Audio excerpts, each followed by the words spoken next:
Até esse momento, a gente resolveu questões em que os corpos envolvidos eles tinham umas dimensões consideradas desprezíveis, o que a gente chama de partícula. A partir de agora, a gente vai ver o que ocorre quando as dimensões dos corpos elas não podem mais ser desprezadas.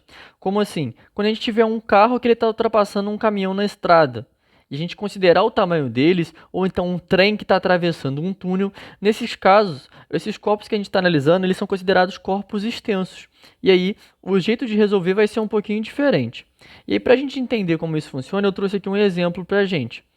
Esse exemplo fala o seguinte: um trem de 80 metros, deslocando-se com velocidade escalar constante de 72 km por hora, atravessa um túnel de 100 metros de comprimento. Qual o intervalo de tempo entre o instante que o trem começa a entrar no túnel e o instante em que o último vagão deixa o túnel? E é justamente isso que acontece na ultrapassagem. Ele quer saber o intervalo de tempo em que o trem começa a entrar, ou seja, quando ele começa a entrar, o referencial é a ponta do trem. Só que ele quer saber o intervalo de tempo entre esse instante e o instante que o último vagão deixa o túnel. Já o último vagão mudou o nosso referencial. A gente quer saber não quando a ponta está atravessando, não quando o trem em si, a locomotiva, ela está atravessando, mas sim quando o último vagão deixar o túnel.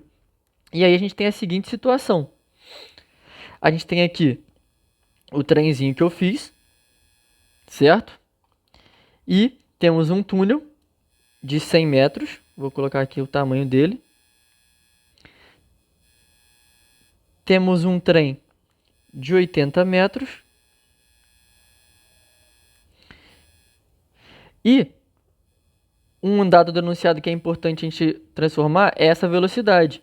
Por quê? A gente está trabalhando aqui sempre em metros, só essa velocidade que está em quilômetros por hora. Então vamos transformar ela em metro por segundo. Como que a gente faz? Para transformar em metro por segundo, é só dividir por 3,6. Então isso daqui, fazendo a conta, vai dar 20 metros por segundo. Essa é a velocidade do trem. E aí o que rola aqui? Se a gente considera nosso referencial aqui, a partir desse momento, eu quero saber a partir do momento que ele começa a entrar, ok? E quando ele vai sair. Vou até apagar aqui então. E aí, para ele entrar por completo, o que vai acontecer? Para ele entrar por completo, a origem tem que ter vindo para cá. Ou seja, inicialmente ele percorre 80 metros, porque esse ponto que estava aqui está vindo para cá. Eu estou usando o mesmo referencial. Depois, esse ponto vai ter que percorrer o túnel inteiro. E olha lá. Aí, nesse caso, acontece o que o enunciado está pedindo. Ele está querendo saber em que o último vagão deixou o túnel. E aí, a ideia é o seguinte: para o trem ele atravessar o túnel, então, ele não tem que percorrer só os 100 metros. Ele tem que percorrer 80 metros aqui, porque o instante que ele começa a entrar não é quando o referencial entrou. O referencial só vai entrar depois que o trem inteiro tiver entrado. Ou seja, ele tem que percorrer 80 metros antes. O tamanho do trem está fazendo diferença. E aí, a gente vai considerar então o ponto A, que eu vou chamar aqui, né? Um ponto A que é a nossa referência, que é a traseira do trem, como origem das posições. E o sentido positivo, vou considerar para a direita. E aí a gente pode escrever a seguinte equação horária. SA é igual a S0 de A mais VA vezes T. Portanto, a posição inicial de A é igual a 0 mais 20T. Posição de A é 20 vezes T, ok? Quando termina a ultrapassagem, a posição do ponto A, ele vai estar aqui, ó, tá vendo? Esse ponto A que estava aqui, ele vai estar aqui agora. Quanto que ele percorreu? Qual que vai ser a posição do ponto A? Ele vai percorrer, só você ver, ó, ele estava aqui e foi para cá. Isso dá quanto? Dá 80 mais 100 metros. Então, a posição em A vai ser 80 mais 100, que são 180 metros.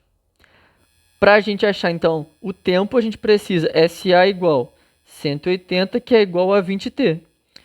T é igual a 180 dividido por 20. Essa conta aqui, corta o 0 com 0, 18 dividido por 2 dá 9. T igual a 9 segundos. Ou seja, considerando o trem a partir do momento que ele entra e a partir do momento que ele sai por completo, vai demorar 9 segundos, porque o que é o mais interessante da aula de hoje que eu quero que vocês entendam é que não basta ultrapassar, só atravessar o trem, só passar o túnel.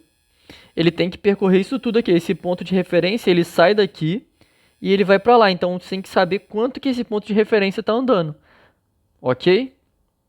Espero vocês na próxima aula agora.